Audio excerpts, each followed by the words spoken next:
Hello students, welcome back to BBVN online classes, and we were discussing about chapter 12, and in this chapter we have already discussed about the resonance and the aromatic compound. Today I am going to tell you another examples of aromatic compounds. Aromatic compounds are the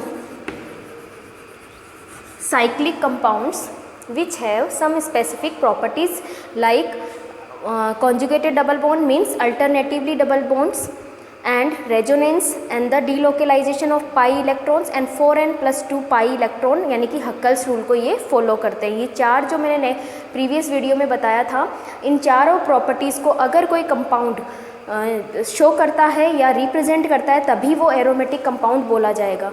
ये दो तरीके से classified किए गए हैं, ये भी मैंने आपको क्लासिफिकेशन में पढ़ाया था. एक तो है बेंजीनोइड एंड नॉन बेंजीनोइड. ठीक है. अब बेंजीनोइड में क्या होता है, बेंजीन की जैसी स्ट्रक्चर होती है. बेंजीनोइड में क्या होता है, जैसे कि ये क्या है, बेंजीन की जैसी स्ट्रक्चर आपको देखने को मिलेगी. बेंजीन एक एरोमेटिक कंपाउंड है.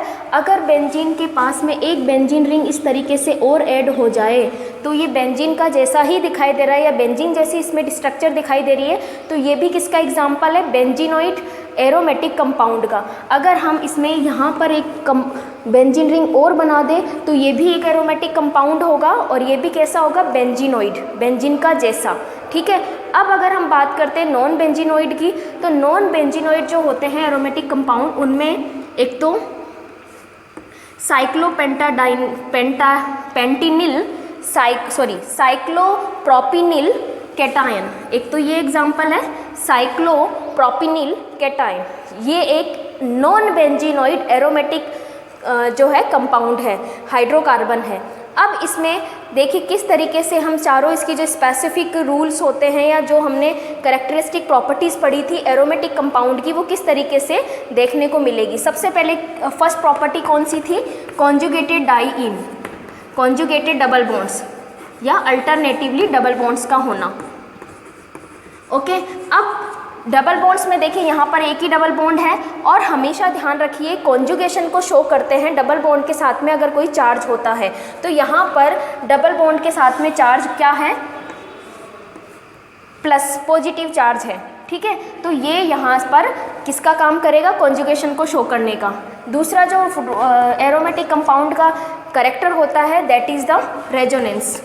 ये क्या करेंगे, रेजोनेंस शो करेंगे. रेजोनेंस का ही मतलब क्या होता है, डीलोकेलाइजेशन ऑफ पाई इलेक्ट्रॉन्स. ठीक है. पाई इलेक्ट्रॉन्स का डीलोकेलाइजेशन. जैसे अगर हम इसकी रेजोनेटिक स्ट्रक्चर ड्रॉ करेंगे तो देखिए क्या होगा, ये पॉजिटिव आयन यहाँ आ जाएगा और ये इस तरीके से इधर की तरफ शिफ्ट हो जाएगा. तो प्लस यहाँ आ जाएगा, डबल बॉन्ड यहाँ पर शिफ्ट हो जाएगा. अगली जो रेजोनेटिक स्ट्रक्चर हम ड्रॉ करेंगे तो उसमें क्या होगा, ये पाई इलेक्ट्रॉन इधर आ जाएगा और ये पॉजिटिव चार्ज यहाँ चला जाएगा. ठीक है. तो इस तरीके से लास्ट में जो हाइब्रिड स्ट्रक्चर होगी, हमेशा हाइब्रिड को लिखते समय इस तरीके से 3 लाइंस लिखनी है. और हाइब्रिड स्ट्रक्चर जो होगी वो किस तरीके से रिप्रेजेंट करेंगे कि डबल बॉन्ड्स घूम रहे हैं सारे कार्बन्स के बीच में. यहाँ पे 3 कार्बन है, तीनों के बीच में डबल बॉन्ड्स घूम रहे हैं, साथ साथ में पॉजिटिव चार्ज भी सबके पास में घूमता है. तो क्योंकि मैं यहाँ पे बॉन्ड लाइन स्ट्रक्चर ड्रॉ कर रही हूँ इसलिए हम कार्बन को शो नहीं करेंगे. तो ये इसकी हाइब्रिड स्ट्रक्चर हो जाएगी. ठीक है. साइक्लोप्रोपिनिल कैटायन. ओके. ये किसका एग्जाम्पल है, नॉन बेंजीनोइड एरोमेटिक कंपाउंड का. किसका एग्जाम्पल है, नॉन बेंजीनोइड एरोमेटिक कंपाउंड का, जो बेंजीन का जैसा दिखाई नहीं दे रहा है. फिर हम बात करते हैं 4n plus 2 pi electron, that is the Huckel's rule. ये कौन सा रूल है, हक्कल्स रूल.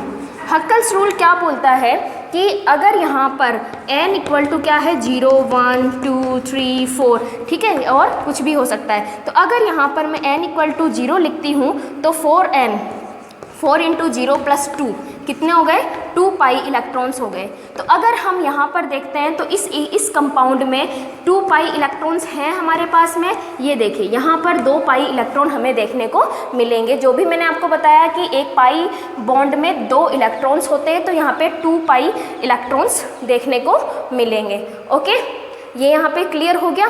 तो क्योंकि ये एरोमेटिक कंपाउंड है, ये तीनों चीज़ों को ये शो कर रहा है। एक और important thing that is the planar structure. Next जो है वो क्या है, प्लेनर स्ट्रक्चर, यानी कि जो एरोमेटिक कंपाउंड होगा वो कैसा होगा, प्लेनर होगा, यानी वो केवल 2D में ही होगा।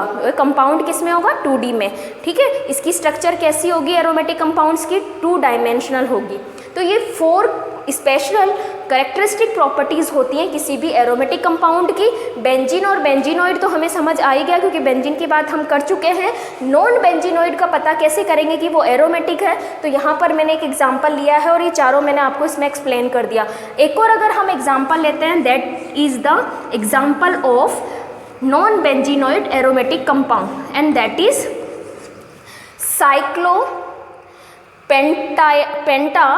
पेंटाडाइनिल एनायन। केटायन किसको बोलते हैं, पॉजिटिव आयन को, और एनायन किसको बोलते हैं, नेगेटिव आयन को। ठीक है, ये आप जूनियर क्लासेस में पढ़ के आ चुके हो। साइक्लो 5 कार्बन है यहाँ पर, देखिए 1 2 3 4 5 5 कार्बन है। डाइनिल क्यों लगाया है, डाइइन, डाइनिल, डाइइन क्यों बोला है मैंने, क्योंकि यहाँ पे 2 डबल बॉन्ड है। ठीक है, तो ये क्या नाम हो गया इसका, साइक्लोपेंटेन डाइइनिल। ठीक है, साइक्लो, आपको नोट्स में सब कुछ मिला हुआ है। पेंट डाइइनिल, साइक्लोपेंटेन डाइइनिल के एनायन। ओके, ये इसका नाम हो जाएगा। अब हम इसमें देखते हैं, सबसे पहले तो ये प्लेनर स्ट्रक्चर होती है, यस होती है। एक छोड़कर एक डबल बॉन्ड है, देखिए ये डबल बॉन्ड, फिर सिंगल बॉन्ड, फिर डबल बॉन्ड, फिर सिंगल बॉन्ड, फिर डबल बॉन्ड। हमेशा प्लस और माइनस को भी हम यहाँ पर कॉन्जुगेशन में लेते हैं, फिर सिंगल बॉन्ड। तो इस तरीके से कॉन्जुगेशन देखने को मिल रहा है डबल बॉन्ड्स का और चार्जेस का। फिर हम बात करेंगे रेजोनेंस की। तो रेजोनेंस देखिए हम किस तरीके से रेजोनेंस शो कर सकते हैं। अगर मैं रेजोनेटिक स्ट्रक्चर ड्रॉ करती हूँ तो आपको कुछ नहीं करना है, इसको यहाँ शिफ्ट करेंगे, ये यहाँ आ गया, तो इसके 2 बॉन्ड बनेंगे इधर। ठीक है, जहाँ जिस कार्बन पे चार्ज आएगा उसके ऊपर डबल बॉन्ड कभी नहीं लगेगा। फिर सेम ऐसे ही अगले बार हम क्या करेंगे, यहाँ माइनस ले जाएंगे तो डबल बॉन्ड इस तरीके से बन जाएंगे। आगे क्या होगा, अब की बार ये चार्ज कहाँ लगेगा, यहाँ पर, तो डबल बॉन्ड्स आ जाएंगे इस तरीके से। ओके, फिर देखिए कितनी सारी रेजोनेटिक स्ट्रक्चर्स बन रही हैं यहाँ पे। और रेजोनेटिक स्ट्रक्चर्स क्या होती हैं, रेजोनेटिक स्ट्रक्चर्स होती हैं डबल बॉन्ड्स का और चार्ज का अलग अलग कार्बन्स के ऊपर डीलोकेलाइज हो जाना या फिर उनके ऊपर रोटेट होना। डीलोकेलाइजेशन होना इट मीन्स पाई इलेक्ट्रॉन्स का घूमना।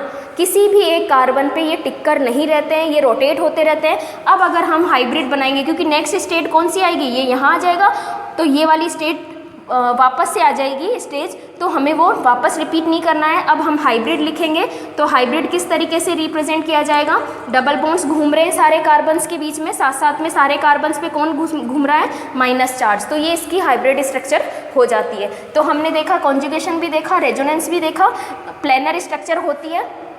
क्यों होती है, क्योंकि सारे कार्बन sp2 है। इसके बारे में जब हम हाइब्रिडाइजेशन पढ़ेंगे तब मैं आपको अच्छे से एक्सप्लेन कर दूंगी। ठीक है, हक्कल्स रूल को फॉलो करता है। देखिए कितने पाई इलेक्ट्रॉन्स हैं, 1 2 3 4 5 6। जो माइनस होता है उसका मतलब भी 2 इलेक्ट्रॉन्स होना होता है। माइनस चार्ज का मतलब क्या होता है, 2 इलेक्ट्रॉन्स का होना। तो टोटल कितने इलेक्ट्रॉन्स हो गए, 6 पाई इलेक्ट्रॉन्स हो गए। तो यहाँ पर अगर हम n = 1 रखते हैं तो 4 × 1 + 2 = 6 पाई इलेक्ट्रॉन्स। तो हक्कल्स रूल बोलता है कि अगर किसी एरोमेटिक कंपाउंड्स में 6 पाई इलेक्ट्रॉन्स होते हैं तो वो एरोमेटिक होगा। तो यहाँ पर आज हमने एरोमेटिक कंपाउंड्स के बारे में, उनका जो टाइप्स है, बेंजीनॉइड, नॉन बेंजीनॉइड, उनके बारे में पढ़ा। और नॉन बेंजीनॉइड के मैंने यहाँ पे 2 एग्जांपल्स दिए हैं, बाकी के एग्जांपल्स आप खुद स्टडी करोगे नोट्स में से।